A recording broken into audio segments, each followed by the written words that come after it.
তো বন্ধুরা, আশা করি সবাই ভালো আছো, সুস্থ আছো। আমিও তোমাদের ভালোবাসায় ভালো আছি। তো দেখো, আগের ভিডিওতে আমি তোমাদের দেখিয়েছিলাম এই মন্দিরে আমি এসেছিলাম। তো এর আগের ভিডিওটা, এর আগের পার্টটা আমি আগের ভিডিওতে শেয়ার করছি। যারা দেখোনি অবশ্যই দেখে নিও, আমার প্রোফাইলে আপলোড করা রয়েছে। তো দেখো, তারপরে ঢুকে গেলাম মন্দিরের ভেতরে পুজো দেবো বলে গেছিলাম।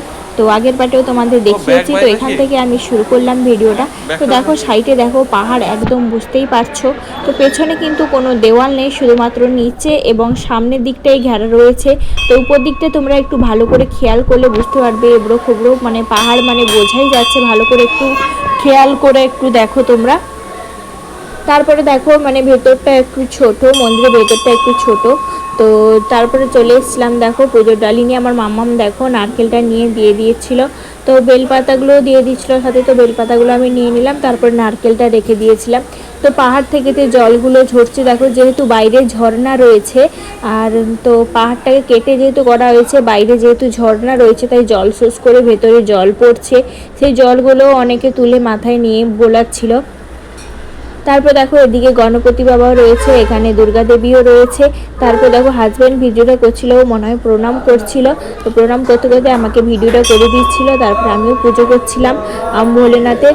তো দেখো, তো এখানে উপরে একটা ঘটি রয়েছে, অনবরত ঘটি থেকে কিন্তু জল ঝরতেই থাকে ভোলেনাথের মাথায়। তো আমি আর মাম্মাম মিলে পুজোটা সেরে ফেললাম। আর দুটো ধূপ ছিল, ধূপটাও জ্বালিয়ে দিয়ে এসেছি ভোলেনাথের কাছে।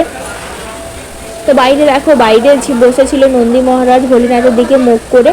তো মানে কথায় অনেকে বলে যে নন্দীর কানে কিছু বললে সেটা নাকি মানে সত্যি পাওয়া যায়। তো এই জন্য আমি নন্দীর কানে আমার মনের আশা বললাম। আর দেখো, মাম্মামকে বলতে বলছিলাম, ও লজ্জা পাচ্ছিল, দেখো কিছুতেই বলবে না। ওকে জোর করে বলাচ্ছিলাম, ও কিছুতেই বলবে না, আর হাসছিল, বদমাশি করছিল। তো পালিয়ে গেল, বললোই না। তো এই দেখো, এটাতে কিন্তু পেছনের দিক দেখো পুরোটাই কিন্তু পাহাড়। আর সামনের দিকটা এরকম ঘেরা রয়েছে, আর পেছনের দিকটা কিন্তু পুরো পাহাড়টা। তো তারপরে দেখো, তোমাদের সাথে আমি আগে শেয়ার করেছি, এখানে কিন্তু শুটিং চলছিল, কোনো মারাঠি এক সিরিয়ালের শুটিং চলছিল। তো দুই দিকে দুটো বড় বড় ক্যামেরা দাঁড়িয়ে আছে, এখানে কিন্তু নায়িকার শুটিং চলছিল। তো দেখো, মেকআপ করা হচ্ছে। আর দেখো, আর আমরা পিছনে দাঁড়িয়েছিলাম, আমি ওই দিকে যাব, আমাদের যেতে দেওয়া হচ্ছিল না, যেহেতু এখানে শুটিং চলছে। তো তাই আমরা দাঁড়িয়ে দাঁড়িয়ে শুটিং দেখছিলাম।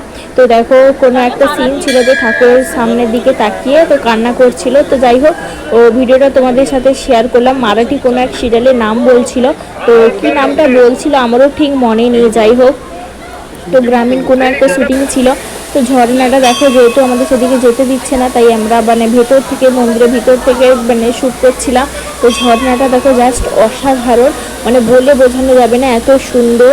ও তারপরে আমাদের শুটিং সরে গেছে তাদের। তো তারপরে আমরা বাইরে বেরিয়ে এসেছি, তাদের শুটিং সরতেই আমাদের বাইরে বেরোতে দিয়েছে। তো যারা আগে থেকে ছিল তারা তো ছিল, কিন্তু আর বাকিরা যারা পরে আছে তাদের বেরোতে দিচ্ছিল না। তো 10 মিনিট থাকার পরে তারপরে আমরা বাইরে বেরিয়ে এসেছি। তারপরে দেখো, এদিকে ঝর্ণার সামনে এসে একদম, এখানে কেউ স্নান করছে না।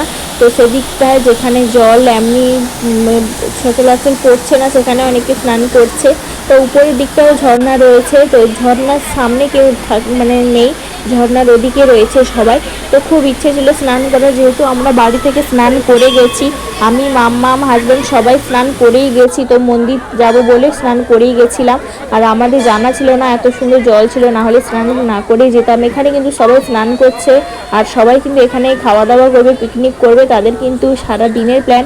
তো আমরা যেহেতু প্রথমবার এসেছি, আমরা মানে পুরোটা ঠিকঠাক জানতাম না। তো জানতাম একটা মন্দির আছে, তো ঝর্ণা রয়েছে, তো এই জন্য আমরা স্নান করে এসেছিলাম। আর বর্ষাকালে যেহেতু একটু ঠান্ডার সময়, আর এই জন্য আর আমরা নামিনি। তবুও মামাম জলে নেমেছিল।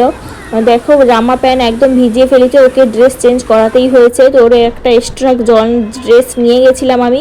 তো দেখো, জলটা কিন্তু একদম পুরো একদম মানে স্বচ্ছ, একদম পরিষ্কার। তোমাদের হাতে তুলে আমি দেখালাম, জলটা একদম পরিষ্কার। আর দেখো, মানে রিলের জন্য কিছুটা ভিডিও শ্যুট করে রাখছিলাম।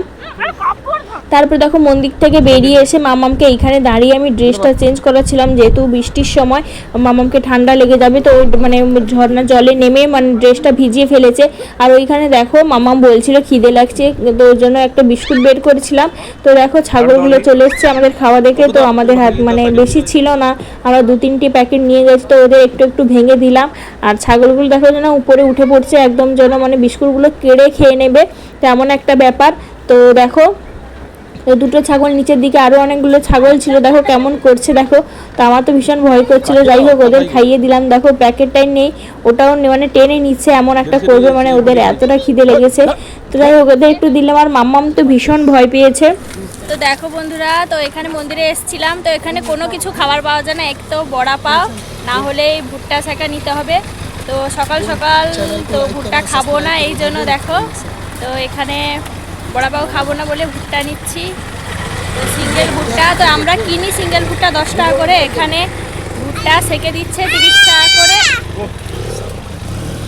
बोल वीडियो में बोल लाइक करो, चैनल को सब्सक्राइब करो, बोल वो बोलता है। তো দেখো এই যে ভুট্টা সেকা হচ্ছে। দেখো বন্ধুরা ভুট্টাগুলো দিয়েছে কেমন করে, ভুট্টার খোলার উপরে করে দিয়েছে, আর কোনো কিছুই খাবার এখানে পাওয়া যাচ্ছিল না। তো ভিডিওটা তোমাদের কেমন লাগলো অবশ্যই জানিও কমেন্ট করে, ভালো লাগলে লাইক কমেন্ট সাবস্ক্রাইব করে দিও, আর আমাকে একটু পাশে রেখো, সাথে থেকো। আর ভিডিও আমার নতুন নতুন ভিডিও দেখার জন্য অবশ্যই আমাকে ফলো করে পাশে থেকো বন্ধুরা।